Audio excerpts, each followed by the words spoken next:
Assalamualaikum warahmatullahi wabarakatuh. Ada beberapa faktor yang mempengaruhi keberhasilan bagi para peternak, yaitu dengan perawatan dan dengan ransum pakan. Ada beberapa pilihan mengenai ransum pakan dan ada beberapa faktor yang mempengaruhi hal tersebut. Kita tahu sendiri ya, bahwa dalam sebuah peternakan, kebutuhan ransum pakan ini adalah menjadi momok yang mendasar bagi dalam sebuah peternakan, maupun dari segi kualitas maupun dari nilai harga yang akan kita dapatkan. Kita ketahui bahwa pada dasarnya kebutuhan nutrisi pada ternak itu adalah hal yang mempengaruhi keberhasilan bagi para peternak. Karena dengan ransum pakan itu adalah mutlak kita harus berikan terhadap ternak-ternak kita dengan ransum pakan yang baik dan benar. Mengapa demikian? Karena dalam sebuah peternakan kita harus menyiasati apa yang dibutuhkan oleh ternak-ternak kita, bukan semata-mata apa yang kita inginkan. Tentu saja ya, jika kita menuruti dengan egonya kita sendiri, kita pasti ingin mencari makan sedemikian murah ya teman-teman, sedemikian murah dengan mengotak-ngatik jenis ransum, dengan menambahkan bahan-bahan yang tak terduga ya, seperti misalnya bahan-bahan hijauan maupun dengan pakan ampasan. Mereka berpikir bahwa dengan menggunakan ransum pakan, dengan menghemat-hemat, dengan tidak memikirkan bahwa kandungan nutrisi tersebut itu akan menjadi keuntungan bagi mereka. Nyatanya ya, ketika kita memberikan pakan ini yang asal-asalan, walaupun kita berikan pakan sebanyak apapun, kita mengirit pakan semurah apapun, ketika tidak berbanding lurus terhadap jumlah penghasilan, itu akan menjadi keluh bagi kita sendiri ya, keluh bagi para peternak.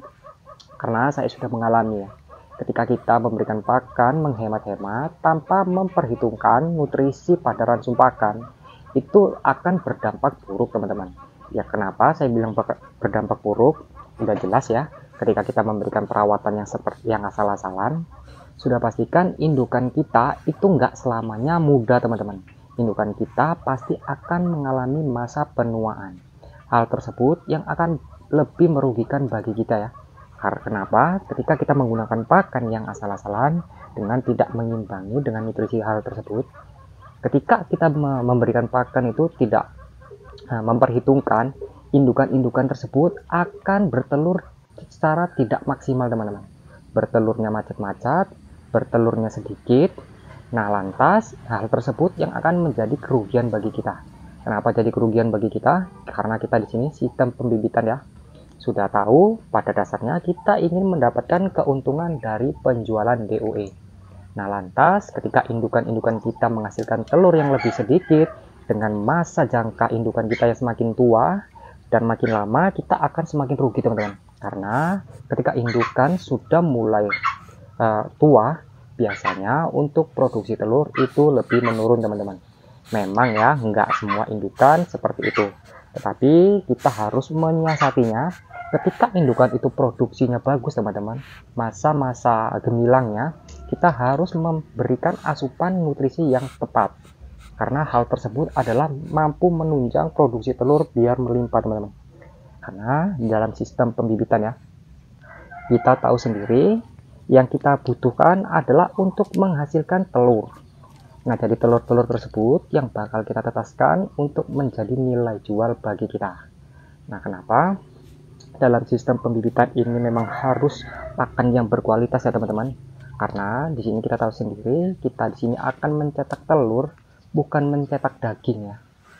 Ingat ya teman-teman, kita hanya mencetak telur. Nah, jadi untuk membentuk suatu telur, kita harus memperhitungkan protein dan serat kasar maupun kalsium yang dibutuhi pada ternak-ternak kita.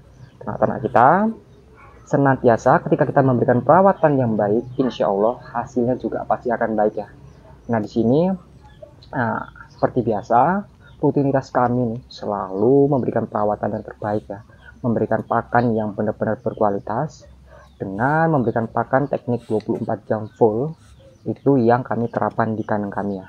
Karena kami mengharapkan untuk hasil telur ini harus melimpah. Mengapa demikian? Karena untuk perputaran jangka indukan, karena kita memanfaatkan indukan-indukan produktif teman-teman. Jadi itu sebenarnya yang menjadi kerugian kita Ketika kita menyia-nyiakan indukan produksi kita, indukan yang lagi produktif itu diberi pakan yang asal-asalan. Itu menurut saya hal yang sangat merugikan bagi kita ya. Ketika indukan tersebut lagi masa-masa produktif, tetapi kita memberikan pakan yang asal-asalan, sudah saya pastikan untuk hasilnya pasti akan menurun teman-teman. Nah, jika sudah menurun, indukan tersebut juga makin lama makin tua teman-teman. Dan alhasil ketika makin tua, kita makin tidak mendapatkan apapun dari indukan tersebut. Maka dari itu ya, saya memperingati pada rekan-rekan semua ini, manfaatkanlah usia gemilang pada indukan-indukan kita ya. Ketika indukan-indukan kita produktif nih ya, indukan di atas 6 bulan, itu biasanya lancar-lancarnya bertelur teman-teman, dan hasilnya telurnya juga besar-besar dan lebih banyak. Nah, jadi kita harus memanfaatkan hal tersebut. Karena untuk menunjang hasil telur yang lebih melimpah ya, ketimbang indukan-indukan kita yang tua. Biasanya memang indukan yang tua ada yang produksinya lancar dan hasil telurnya juga banyak, tetapi nggak semua seperti itu teman-teman. Nah, jadi lebih bagus kita memanfaatkan usia-usia indukan yang lagi gemilang ya.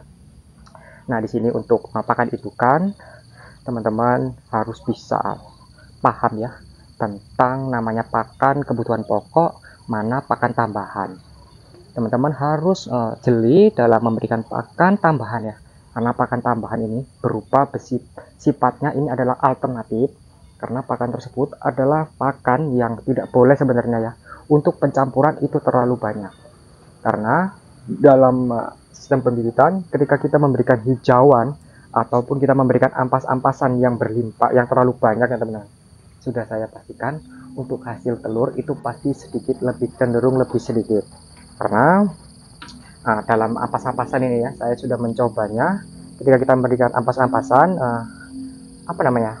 untuk pakan tersebut itu mampu menyumbat indukan-indukan kita ya.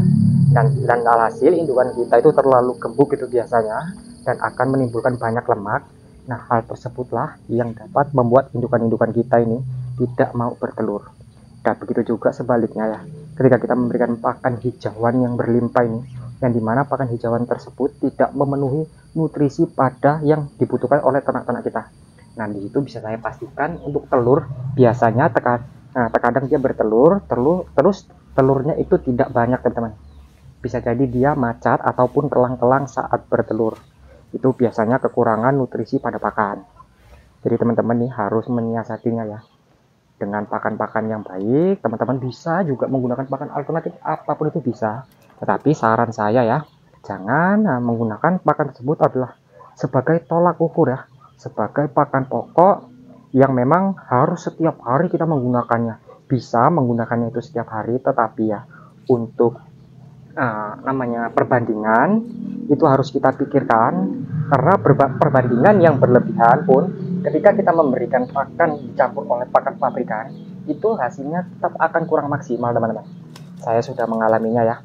Karena ketika pakan pabrikan dicampurkan dengan pakan alternatif yang sangat berlebihan, itu juga dampaknya nol teman-teman.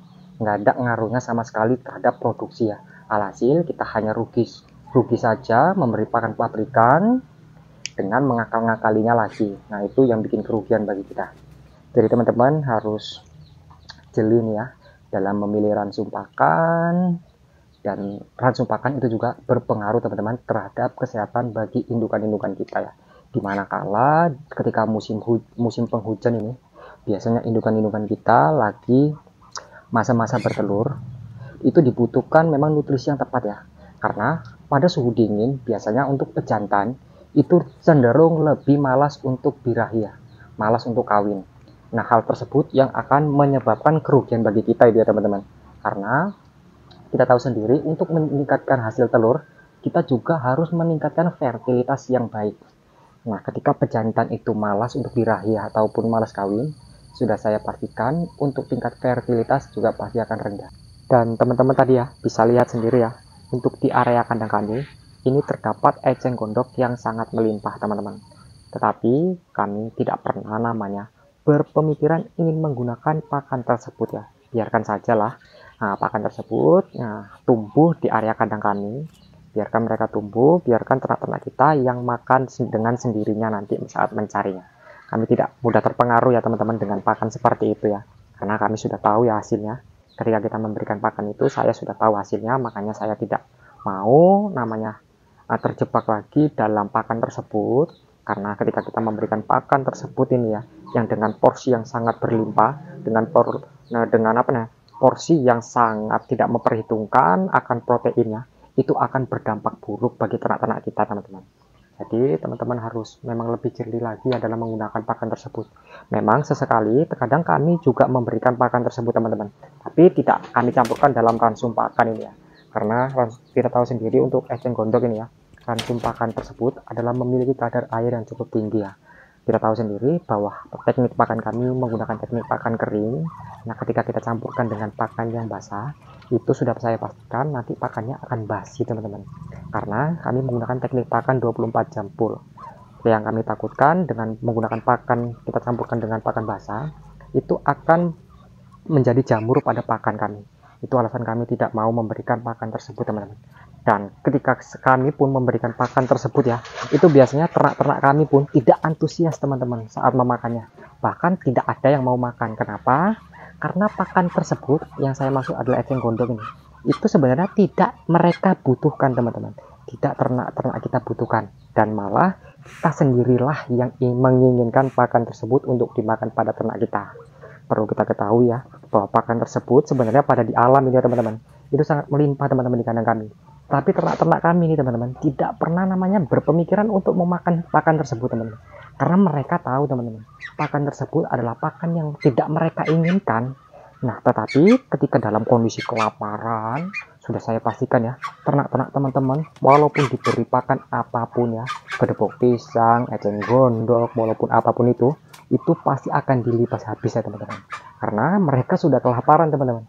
Jadi mau diberi pakan apapun sudah saya pastikan dimakan. Tapi kalau di kandang kami ya, tidak ada ternak kami yang merasa kelaparan, karena kami menggunakan teknik pakan full 24 jam. Jadi pakan tersebut itu ya, tidak pernah dilirik lah oleh ternak-ternak kami ini. Makanya dari itu ya, untuk hasilnya juga alhamdulillah cukup rutin, teman-teman, untuk hasil telur maupun daya tetas yang kami hasilkan. Mungkin begitu saja nih, teman-teman ya, video singkat yang dapat saya berikan. Assalamualaikum warahmatullahi wabarakatuh.